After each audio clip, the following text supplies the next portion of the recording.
प्रश्न है, आप सबसे पूछ रहे हैं। प्रश्न ये है कि since you had taken the birth on this earth, what have you done? What have you achieved?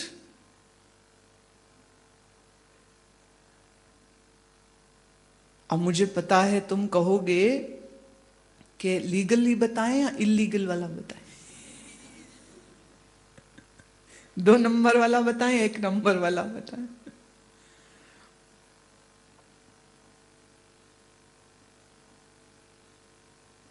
उसी विषय में थोड़ा आज चिंतन करते हैं। हम जब से जन्म लिए हैं तब से हमने क्या किया है।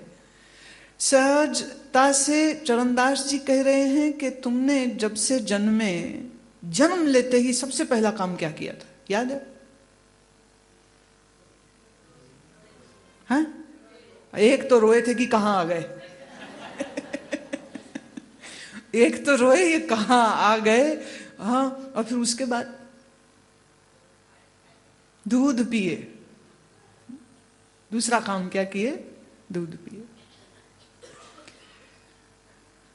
भूख थी तो दूध पिया, और मां के गर्भ से बाहर आते रोता भी है बच्चा। देख लीजिए, आज आप 50, 60, 75 साल के हो गए, आज भी यही काम करते हो, रोते रहते हो और खाते रहते हो। दिन में 3 समय खाते हो, 2-4 दफे चाय पी लेते हो बीच में, और रोते रहते हो। रोते रहते माने शिकायत करते रहते हो। ये भी तो रोना ही है। गर्मी बड़ी हो गई, रो रहे। ठंड बड़ी हो गई, रो रहे। बारिश ही नहीं हो रही, रो रहे। बारिश बहुत ज्यादा हो गई, रो रहे। शादी नहीं हो रही, रो रहे। हो गई फिर देखो सब भुगत भोगी बैठे हैं, कह रहे ज्यादा रोते। देखिए हमारा कोई अनुभव नहीं है हमारा शादी का कोई अनुभव नहीं है। तुम लोगों के अनुभव जो हमने देखे हैं उसी से देख करके उसको दोहरा रहे हैं। तो हम पे इल्जाम मत दीजिएगा कि हम ऐसा बोलते हैं, ये तुम ही कह रहे हो, हम नहीं कह रहे। मैं एक कहानी पढ़ रही थी। एक बच्चे को उसके माँ बाप ने अबोध उम्र में संतों को दे दिया। भारत में ऐसा होता था, भारत में लोग ऐसा करते थे कि एक बच्चा धर्म की राह पे चला देते, तो उन्होंने संत को दे दिया। संत रहते थे बहुत दूर शहर से, जंगल में। बच्चे को वो अपने साथ ले गए, फिर उनको ज्ञान दिया, पढ़ाया, योग सिखाया। फिर बच्चा बड़ा हो गया, जवान हो गया। गुरुजी ने कहा तेरी विद्या तो हो गई पूरी, अब तेरी मर्जी, थोड़ा घूमना है तो घूम लो। पहले ट्रेनिंग दिया फिर घूमने भेजा, ऐसे नहीं, पहले ट्रेनिंग दिया फिर भेजा।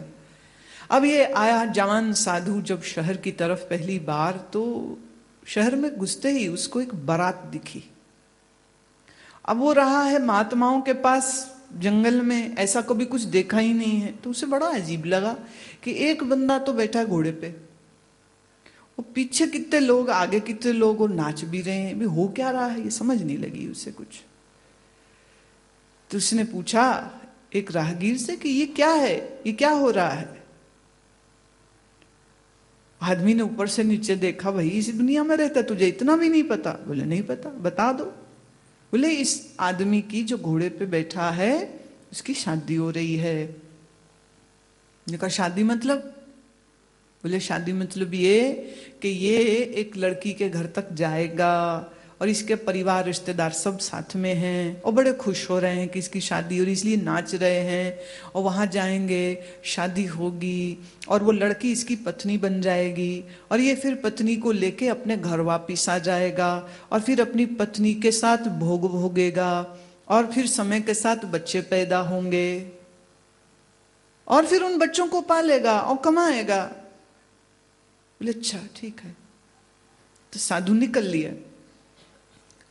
शाम हो रही थी, उसने थोड़े से अपने चना गुड़ खाया और फिर उसने सोचा अब विश्राम कर लूं, सो लेता हूं, थोड़ा थक भी गया था। गर्मी बहुत थी, कहाँ सोऊं, ढूंढते ढूंढते एक जगह दिखाई पड़ी। कुएं पे मुंडेर थी, बहुत बड़ी प्लेटफॉर्म सा था जहां लोग गड़े रखते हैं। तो वो सोचता यही बढ़िया, यहीं सो जाता। सोते सोते में सपना आया। सपने में क्या देखता है कि वो घोड़े पे बैठा है और बारात चल रही है और उसकी शादी हो रही है। और फिर जो कुछ उसने सुना था शादी के बारे में, पंडित होता है, शादी कराता है, पत्नी मिलती, वो सब कुछ देखा उसने। बड़ी सुंदर पत्नी में, पत्नी को लेकर के, उसको विदा करके डोली लेके वो घर आ जाता है। एक मकान में वो रहता है। और फिर प्रथम रात्रि को दोनों पति पत्नी एक पलंग पर सोते हैं। और फिर एक समय में ऐसा आता, पत्नी कहती, ए जी थोड़ा करवट लो न, जगह कम पड़ रही है। तो उसने करवट ली तो कुएं में गिर गया। कुएं में गिरा तो पहले तो चीख निकली, क्योंकि अचानक सोए, अचानक कुएं में गिरे, तो चीख निकल गई बड़ी जोर से, ये क्या हुआ। अच्छा, गिरा तो हाथ में कुछ रस्सी आ गई तो उसने पकड़ लिया, डूबा तो नहीं। अब रस्सी पकड़े पकड़े जो वो हंसा, और हंसे चला जाए। चीख सुन के आसपास से मकानों से लोग आ गए। क्या देखते हैं, एक साधु कुएं में पड़ा है, रस्सी पकड़े है, लटका पड़ा है और हंस रहा है। बड़ा अजीब लगा। सबने बोला, भाई क्या मतलब, व्हाट इज दिस। बोले, आप पहले बाहर निकालो फिर कहानी सुनाता हूं। और उसे बाहर निकाला तो वो पूछते क्या हुआ। कहते कुछ नहीं, मैंने एक सपना देखा। सपने में मेरी शादी हुई, अपनी पत्नी के साथ सपने में मैं सो रहा था। पत्नी ने कहा थोड़ी करवट बदलो, जगह कम पड़ रही है। मैंने करवट बदली तो कुएं से मैं नीचे गिर गया, और वो हंसे भी जाए। उन्होंने कहा, अरे भाई इसमें हंसने वाली क्या बात है, मुझे तो ये समझ नहीं लग रही। उसने कहा, भाइयों सुनो, सपने की पत्नी तो कुएं में गिरा दी है, जिंदा पत्नी क्या करती होगी। सपने वाली तो मार ही देती मेरे को। तो हम सोचते हैं भले बचे, ये असली पत्नी के चक्कर में नहीं पड़े। सपने वाली तो कुएं में गिरा देती है, असली वाली पता नहीं कहां कहां गिरा देती मुझको, इसलिए हंस रहा हूं। तो जिनकी शादी हुई वो रोए, नहीं हुए वो भी रोते हैं कि शादी नहीं होती। कोई पूछता नहीं है, समाज में उठते बैठे कैसे। तो रोता है जीवन भर और खाता है जीवन भर।